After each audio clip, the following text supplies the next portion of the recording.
It's Mundo in the Morning. Now on FM at 95.7. Set a preset on your radio. KCMO Talk Radio. Well, we could be just hours away from a government shutdown. Roger Marshall, Kansas U.S. Senator, is here for the next few minutes on KCMO. He was on CNN last night with Caitlin Collins, the warm-up for the big hit this morning on KCMO. All right, Doc, what are you putting the odds out of a shutdown here? Well, Bill, Pete, that's a good way of putting it. My warm-up, first of all, congratulations to Jawan Taylor on his engagement announcement there for the Chiefs. He was playing better. Look, it looks like it's a shutdown. This will be a Schumer shutdown. They're not willing to negotiate. They're asking for $1.5 trillion of additional debt for your grandchildren to pay off in the future. All we're asking is a short stopgap measure for a couple of months at the funding levels that every Democrat voted for last December. That would be a reasonable thing to talk about, I think. But again, they want $1.5 trillion, and that's a non-starter. Okay, and what could, if it shuts down tonight, the president has alluded to the fact that he could basically start firing bureaucrats. Is that true, or is that just a political threat on his end?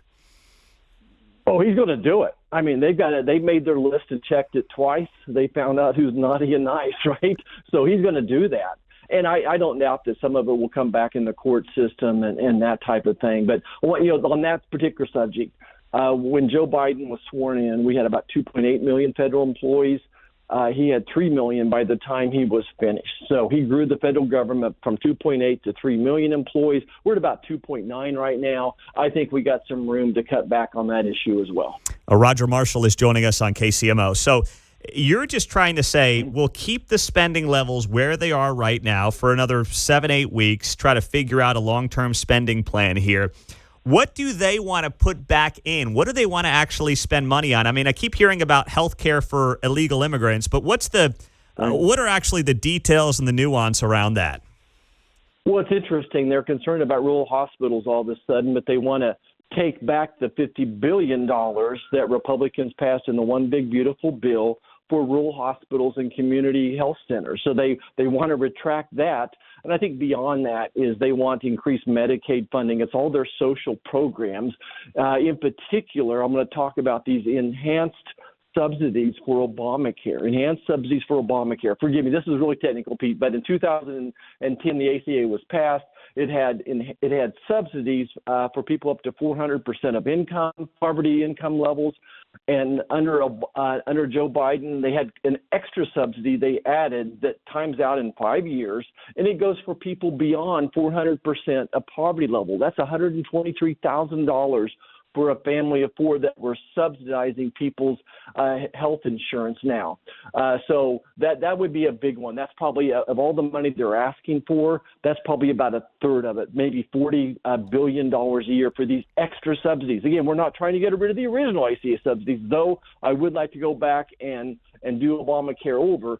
These are the enhanced subsidies are the big one. I hope I explained that. Okay? Yeah. The enhanced subsidies. Roger Marshall's here. So this too, and I asked this of Congressman Mark Alford yesterday. I mean, I think people across the political aisle just get exhausted with these shutdowns and the pointing fingers game and everything else. Congress, let's be honest. Congress, you guys aren't in session in August. September's a pretty light schedule, Jewish holidays and whatnot.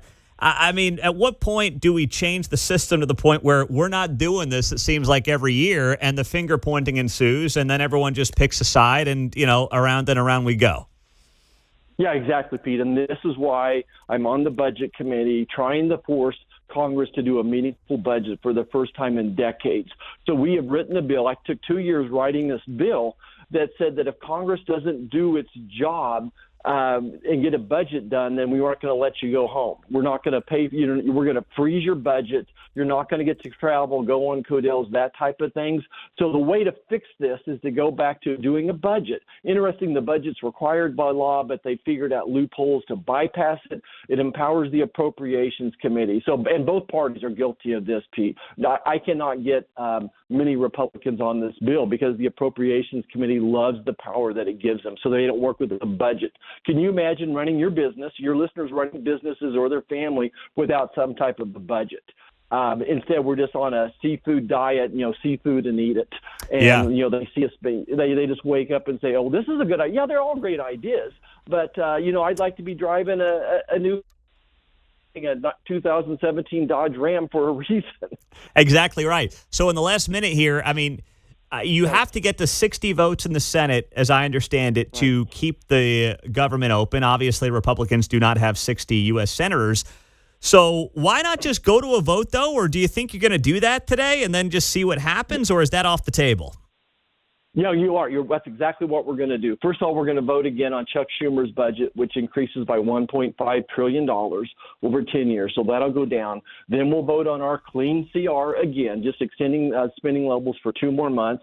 I bet we do it again tomorrow as well. And then the Jewish holiday starts at midnight tomorrow, right? So I think then we don't vote for 24 hours. It's a 24-hour Jewish holiday. All of a sudden, all these members of Congress are Jewish.